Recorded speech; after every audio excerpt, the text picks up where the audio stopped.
Ju njohim me edicionin informativ të lajmeve. Kjo është Radio 7.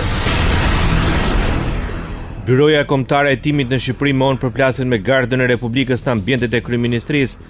Në përgjigje ndaj deklaratave të kryeministrit Edi Rama se 3 hetues kishin refuzuar të dorëzonin armët sipas rregullores në hyrje të ambientit të Këshillit të Ministrave, Byroja Kombëtare e Hetimit sqaroi se hetuesit kanë kërkuar informacion mbi mënyrën dhe vendin e depozitimit të armëve. Edhe pas informimit nga Garda, gjithçka ka vijuar normalisht. Prania e punojësve të Byros Kombëtare të Hetimit në Ambientet e Kryeministrisë daton më 20 nëntor për ekzekutimin e vendimit të gjykatës posaçme të shkallës së parë, përmes së cilës është vendosur masa e pezullimit nga ushtrimi i detyrës të zëvendës kryeministres Belinda Balluku.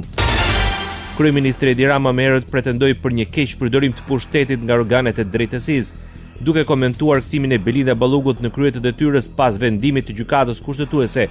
Edi Rama tha se vendimi i mëparshëm për pezullimin e Ballukut goditi organizimin demokratik të shtetit. Për këtë pretendim, ai listoi dhe një episod, duke thënë se ka ardhur koha e një reflektimi serioz, profesional dhe ndërinstitucional. Po kishin ardhur një ditë në godinën e Këshillit të Ministrave dhe nuk donin të linin patllakën tek dera sipas rregullores sigurisë së lartë të Gardës së Republikës. Pra nuk dua kurse si të them se ferrat e mendësive dhe sëmundjet vjetra e kanë marrë uratën e drejtësisë së re, por dua të ndaj me të gjithë bindjen se ka ardhur koha një reflektimi serioz, profesional dhe ndërinstitucional për të ndarë beben e sapo lindur nga ujërat e pistë në një proces historik ku duhet garantojmë me dojmos suksesin e reformës në drejtësi. Duhet garantojmë me dojmos pavarësinë e Kryetari i Partisë Demokratike Sali Berisha pretendon se veprimi i gjykatës për riktimin në punë të zëvendës kryeministres Belinda Balluku jep asaj mundësinë të dëmtojë provat. Gjatë një bashkëbisedimi me qytetarët, Berisha tha se pas këtij vendimi nuk ka më asnjë pengesë për ministrat e Ramës për të vjedhur shqiptarët. Ukraina ka hequr dorë nga ambicia e saj për të bashkuar me Aleancën Ushtarake të NATO-s. Vendimi shkruar në zyrat e Edi Ramës te i kalon mbi kalon të gjithë sistemi gjyqësor shqiptar, i cili ka tagrin në përputhje me kushtetutën të shqyrtoj masat e sigurisë.